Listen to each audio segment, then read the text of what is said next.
여러분들 혹시 대한민국 군대가 전 세계에서 어느 정도로 강하다고 생각하시나요? 아니 뭐 한국 군대 해봤자 뭐 얼마나 되겠어? 뭐 이렇게 생각하시는 분들도 있을 텐데, 미국의 군사력 평가 기관인 글로벌 파이어 파워 보고서에 따르면 한국 군사력 순위는 무려 6위입니다. 한국보다 위에 있는 국가들을 보면 일단 천저국 미국, 이 미국은 뭐 어쩔 수 없으니까. 그 다음으로는 뭐 러시아, 중국, 인도 등등이 있죠. 이 위에 있는 국가들이야 그렇다 치고 한국보다 아래에 있는 국가들을 보면 한국의 군사력이 어느 정도인지 더 실감이 나실 텐데, 뭐 프랑스, 영국, 독일 이런 나라들이 한국보다 군사력 순위가 낮다는 거야. 그러니까 이 나라들보다 한국의 군사력이 더 높았다는 거지. 그리고 여러분들이 가장 궁금해하실 북한, 이 북한의 군사력 순위는 28위, 한국이랑 무려 22계단이나 차이가 있었죠. 아니 이게 진짜야? 한국 군대가 이 정도라고? 뭐 이런 생각이 드시는 분들도 있을 텐데, 이거 진짜 실화입니다. 자, 그럼 오늘의 1급표면 우리나라 군대가 이 정도라고? 대한민국 군대의 위상 편 지금 시작합니다. 아니 뭐 그래 한국 군대 군사력 순위가 6위인 건 알겠는데, 군사력 6위가 어느 정도인지 실감이 안 나시잖아요. 그러다 보니 우리나라 군대가 어느 정도인지 조금 설명을 드려보겠습니다. 일단 대한민국은 여러분들도 다 아시다시피 징병제인데요. 그러다 보니 현역 군인의 수만 58만 명, 게다가 예비군은 275만 명으로 어마어마한 규모의 군대를 운영하고 있다고 볼 수 있죠. 특히 이 275만 명이라는 예비군 자체만으로도 엄청난 전력감으로 사용 가능한데, 아니 이제 막 성인이 된 남자들이 뭐 총, 포 등등을 다루다가 다시 사회로 나가는 거잖아요. 그러다 보니 대부분의 남성들이 즉시 전력감으로 사용이 가능하다는 겁니다. 이게 막상 한국에서 군대를 다녀오신 분들이 보시기엔 아무것도 아닌 것처럼 보이실 수도 있는데, 18개월 동안 군대 훈련을 받은 경험을 무시할 순 없다는 거지. 그리고 이 18개월 동안 훈련 받은 사람들이 그냥 일반인이냐고, 뭐 전문적인 기술을 배웠던 사람들을 바로 실전에 투입할 수 있는 거니까. 그리고 예비군의 수뿐만 아니라 전력면에서도 엄청난 평가를 받고 있는 게 또 한국 군대인데, 특히 포병 전력 면에서는 미군을 일부 능가할 정도로 강력하다고 합니다. 특수전 병력 역시 세계적인 기량을 인정받고 있죠. 실제로 한국군의 종합적인 규모가 어느 정도냐면 소규모 유럽 국가들 있죠. 그런 국가들의 몇십 배는 되는 수준이라고 하죠. 그리고 질적으로도 굉장히 뛰어난 평가를 받고 있는데, 뭐 미국, 유럽 등등의 선진국 군대와 비교해도 엄청나게 딸린다 하는 부분이 거의 없다고 합니다. 쉽게 생각해서 아프리카와 중남미 전체의 군사력을 합쳐도 한국군의 전력을 못 따라온다고 하죠. 실제로 1대1 승부에서 한국군을 상대로 확실히 우위를 가질 수 있다 라고 하는 나라를 찾기가 쉽지 않은데, 뭐 한국보다 군사력 순위에서도 위에 있는 미군, 러시아군, 중국군 정도를 제외하면 진짜 찾기가 쉽지 않습니다. 아니 그래 한국 군대 얼만큼 대단한지 좀 알겠어. 근데 이게 뭐 어떤 부대가 얼만큼 뛰어나다 뭐 이런 거라도 좀 있어야 확 체감이 되고 하지 않겠어? 당연히 사람들이 체감할 수 있는 그런 한국 부대가 있습니다. 바로 제707 특수임무단, 대한민국을 대표하는 특수부대 하면 바로 딱 나오는 특수부대가 바로 이 707 특임대인데요. 한국을 대표하는 만큼 국가 기밀사항들도 많다 보니 세간에 알려져 있는 정보들이 많지는 않습니다. 실제로 707 특임대 구성원 신상이 국가 2급 보안 기밀에 해당한다고 하죠. 그렇다고 신상만 국가 기밀이냐? 당연히 아니고, 뭐 임무라거나 훈련 내용 등등 사소한 것까지도 모두 국가 기밀이라고 합니다.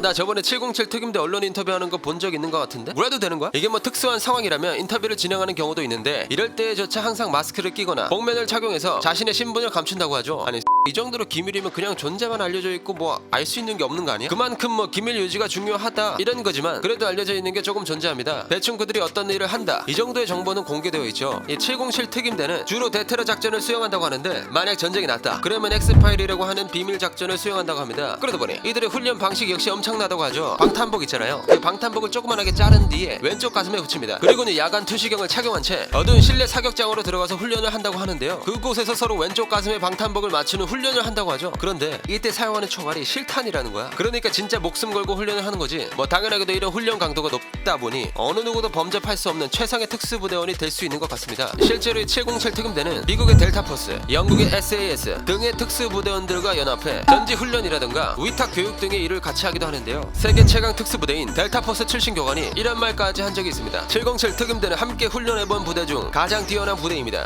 주모 여기 국뽕 한 사발 주소. 이게 뭐 그냥 단순히 국뽕으로 치부할 건 또 아닌데, 이 707 특임대는 전세계 특수부대 순위 7위에 오른 적도 있었습니다. 뭐 군사력이야 사람마다 평가하는 기준이 다르고 하다 보니 무조건 이 순위가 맞다 이렇게 말할 수는 없지만, 그래도 해외에서 한국 군대가 언급된 것만으로도 한국 군대 위상이 어느 정도인지를 예상할 수 있다고 생각합니다. 아니 그래 707 특임대가 대단한 건 알겠어. 근데 얘네 말고는 뭐 전세계 순위에 든 특수부대 또 없어? 아쉽게도 10위권에 있는 한국 부대는 이 707 특임대가 유일한데요. 근데 또 한국에서 707 특임대 말고는 내세울 만한 특수부대가 없냐? 그건 또 아닙니다. 우리나라엔 707 특임대 말고도 훌륭한 특수부대가 많이 있죠. 그중 하나가 바로 육군 특수전사령부, 줄여서 특전사. 대한민국의 특전사는 특수부대가 하는 모든 임무를 수행할 수 있는 그런 부대인데요. 그러다 보니 특전사 역시 고강도의 훈련들을 수행하기로 유명합니다. 진짜 일반 부대와는 비교도 할 수 없는 그런 훈련들이 존재한다고 하죠. 게다가 이 특전사는 6.25 전쟁 때 생겨난 부대다 보니 실전 경험을 많이 해온 부대인데, 그 얘가 바로 판문점 도끼 만행 사건. 이 사건은 이전 북한이 주적인 진짜 이유 편에서 설명을 드렸던 적이 있는 그런 사건입니다. 안 보신 분들도 있다 보니 간단하게 다시 설명드리자면, 당시 공동경비구역 판문점에서 유엔군이 벌목을 공작을 하고 있었는데요. 북한군이 유엔군의 벌목을 제지하려 했던 겁니다. 그 벌목 그만하고 날래